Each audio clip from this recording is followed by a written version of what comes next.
Hey guys, I'm using a different monitor now. It's actually rectangular rather than almost square like it was before, which is why you can see my buttons at the bottom here. Before, those are below the black bars, and I filtered those through the OBS. Like right now, I could still make my the video smaller and just filter that through the OBS, but you know, it's a nice and big monitor, so I may as well cover it. And this is not too intrusive, so just so you know, that's why this is different. Here we're going to be going into a game. I'm not actually sure which countries these are. I don't know flags, but this was taken from EU Masters. Manitas covered it, and then he recommended me this stream for my game. So I decided to go through the stream, pick a game, and I thought this one was nice because even though I'm not 100% sure if the result would have changed, there was a lot of small things which I just didn't feel was good, and there was a lot of points for me to share with you.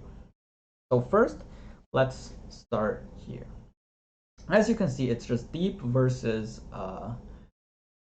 Targon with Atrocity, and this video is mostly targeted at anyone who likes or is interested in playing Deep. If you don't really care about Deep, then the lessons here are not very transferable to other decks.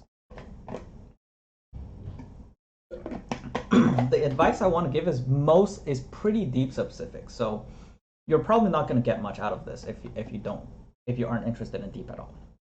Here, turn 1 Drag Dredgers, it's alright because if your opponent doesn't have a 1-drop, you get 2 free face damage. Aside from that, the attack, not really spectacular. Your opponent's not, I mean, your blockers are more valuable than your opponent's blockers because you're not going to be pushing face damage. Yes, you might have board space issues later, but by the time it's an issue, you'll definitely have traded off. Like if you can basically say that you're going to have 20 health at that point, then you're okay with that. So you're just assume it's not going to happen for that reason, and you just say that you don't take this attack. Like if he attacks with it, it's the exact same thing, but by emptying the board, you give your opponent room for room to make better informed decisions. For example, just as a vague example, which is not going to be the case, but as a generic example for a lower level game, let's just say, if you don't attack, you make your opponent make the decision of whether or not to open attack or to develop. He has to weigh his pros and cons. Or even in the other case, you can use this as a way of buffering. So for example, your opponent is pressured to trade off his units before before he goes wide. So if your opponent could develop 6 units after trading, then he's still gonna have to find and waste an attack token to trade off this unit before he can play that 6th unit, which means you need 1 less blocker before the next attack token. So it basically means either the trade goes through the exact same way in the future, or your opponent gets less out of his attack token than you have to worry about. I know that's kind of convoluted, but I just want to say, because our opponent doesn't have anything that actually punishes us for passing, just pass and use and basically threaten him with blocker's choice in the long term. And in the worst case scenario, the trade is going to go through the exact same way. It's a very minor thing, but it's just a good practice to follow. Now, obviously, if your opponent has a lot of pings or red cards, just stuff like that, obviously it's not the same. But in this case, our opponent has pretty much none of those. Okay, so I don't even like this Drag Dredgers. I hate it. You're not gonna block with it, right? And if you do block with it, then you play it, sure. But you're not going to block with it. So this is just a terrible play. I mean, you wait. First of all, at the very least, you can wait until they attack and then decide. I mean, it's the exact same thing. But like, why do it? If you top deck Dreadbloom Wanderer and it means you can't play your Drag Dredgers, then it also means you can't play your Lure, which means if you can't play your Lure, then you want a 1-drop for turn 5 to pair with your Maokai. If you play your Lure, then yes, you have your Sea Scarab to pair with your Maokai in turn 5. But but if you get to play your lure, then you can still play your drag dredgers next turn. There's just, I mean, this drag dredger's just rushed. There's no reason to play it now over later. There's no upside. It's not like you're gonna get punished for it necessarily. It's just not a good practice. Now, terrible, terrible play. Maokai is much better if you play him with a 1-drop, and on turn 4 you get to play your large unit and block, and then on turn 5 you get to develop your Maokai plus another unit. Because just think about it. Think about it. If you're gonna develop the exact same units anyway, why not make it so that you get your large unit out, your large unit that wants to make multiple trades out first, and so that they can make multiple trades. They get the chance to block for you because you would rather block with them than Maokai, right? So it's the exact same long-term development. You get your Maokai trigger on the turn he summoned as well, so you don't have to worry about any shenanigans where Maokai gets sniped by something ridiculous, like, I don't know, like Diana double Pale Cascade, which we don't have to worry about because, let's be serious, Pale Cascade would have been a lot more threatening at 2 mana, but just there's no, you always would rather play a large unit on turn 4 and then play Maokai plus a 1-drop on turn 5, and attack, by the way, and attack, than to play Maokai on turn 4 and then a large unit on turn 5 and then play your 1-drop on turn 3, which does nothing. The Sea Scarab isn't even going to get you any value. You've got terrible blocks. You've got at most a Dread Dredgers to die. That's it. Terrible. And just think, like, if you have Sea Scarab to trigger your Maokai, it guarantees +1 proc anyway. There's no threat of Sea Scarab dying. It's very likely you're going to go deep very fast. You even have a Jettison. It's extremely unlikely that they'll be able to kill Sea Scarab without you being able to go deep first. It's just, I mean, alternatively, you could have saved your Drag Dredgers, but then to proc your Maokai, but then in that case, there's even less reason to play Sea Scarab early because, well, you have no procs for it. So in this position, just play your, here you should pass, just because your opponent, if your opponent accepts your pass, you're probably happy. They can't really kill you that fast.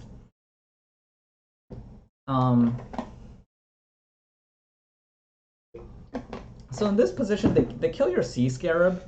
The soft pass would have been a lot better if you had a 1-drop, which means your turn 5 would have been much stronger. So maybe not take the pass there.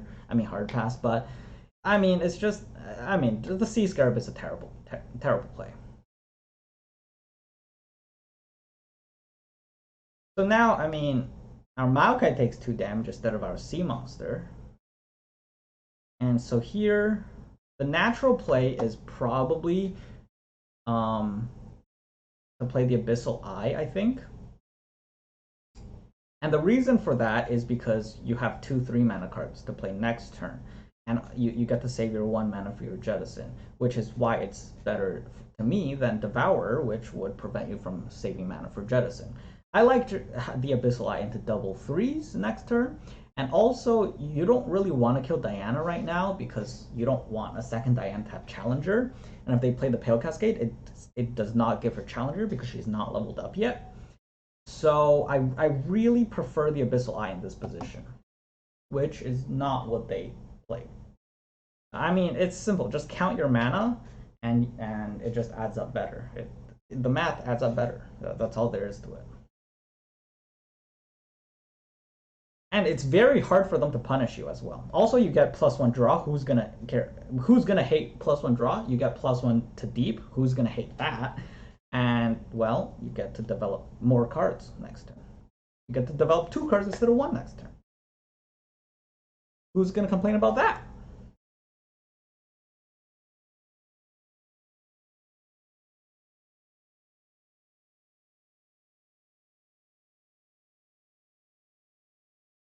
So because you had to block with your Maokai because you played it on turn 3, turn 4, you don't want to kill the Diana.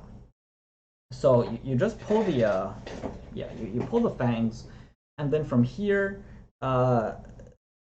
you do want to attack with the sea monster because right now, if they do block and get the extra 1 mana next turn, it's kind of iffy. Now, whether or not that does not necessarily mean attacking with the sea monster is correct. Here's the problem with it: if they had a Diana, they could block with their Diana and then kill your Maokai.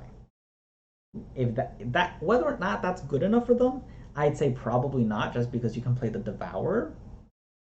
Um, but they might be able to buff it up enough if they have another Pale Cascade.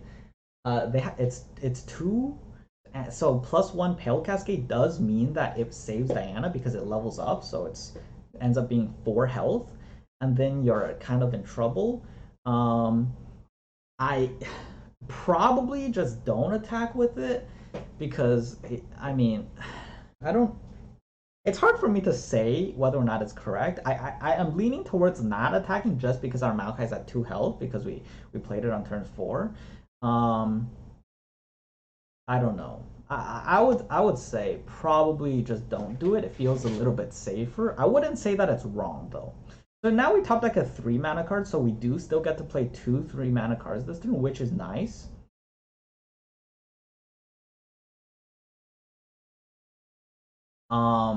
I mean, it's just better than our alternative, but I would prefer it if we had our Abyssal Eye out, gotten an extra draw, and had 2 cards to play this turn anyway, uh, rather than having to top deck into it.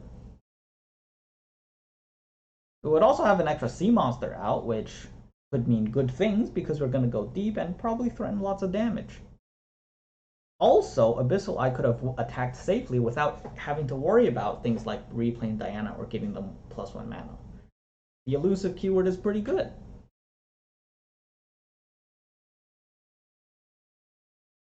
So now the opponent gets a Great Beyond, which is elusive, plus Spell Shield, plus 8 damage when we have 12, and they also have Atrocity. So now they have a win condition. If one of their Sentinels dies this turn, they get to go for it with Great Beyond next turn, which is kind of scary.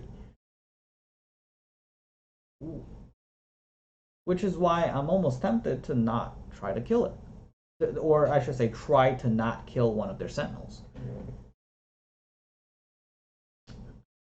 The problem being, of course, is that we don't have. I mean, if they played if they play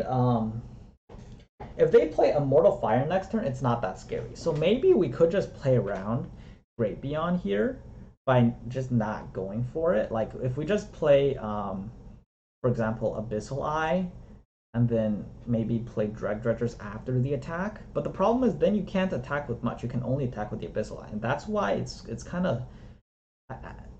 I lean towards the play they went for, where you just play Terror, but it's actually not even terrible to think about like just not committing to the attack, like playing Terror just to build up a much scarier attack. But then you can always play it next turn and just play Abyssal Eye this turn again. Again, I mean, it would be better if we had. I mean, just look at this attack. We're not attacking with the 3/2 and the Jawl Hunters because we're avoiding their Great Beyond. But if that was the case, then imagine we just had Abyssal Eye 2 turns ago. It's.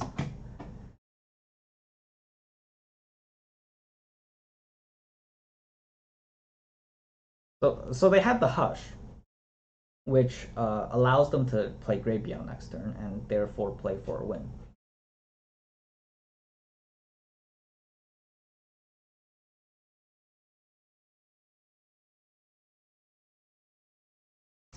And they get to Equinox the elusive away so that they get to threaten lethal with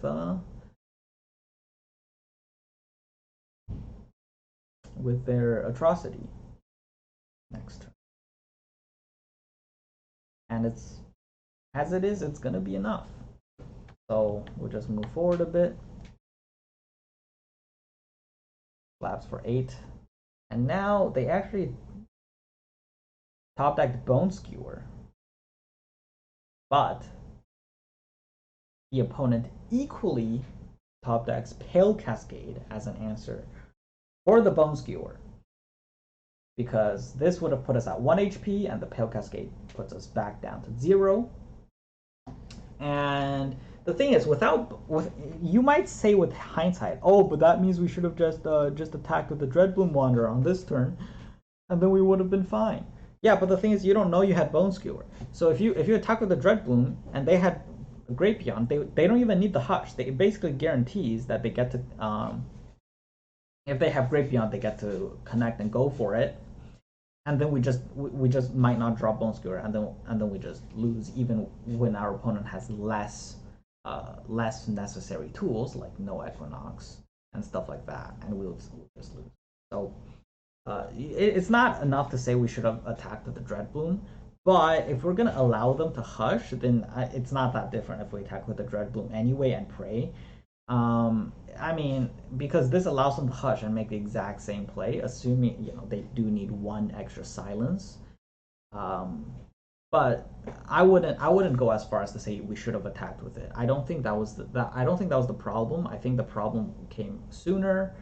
Not understanding to play to basically not planning your curve better. I think that's what it really comes down to.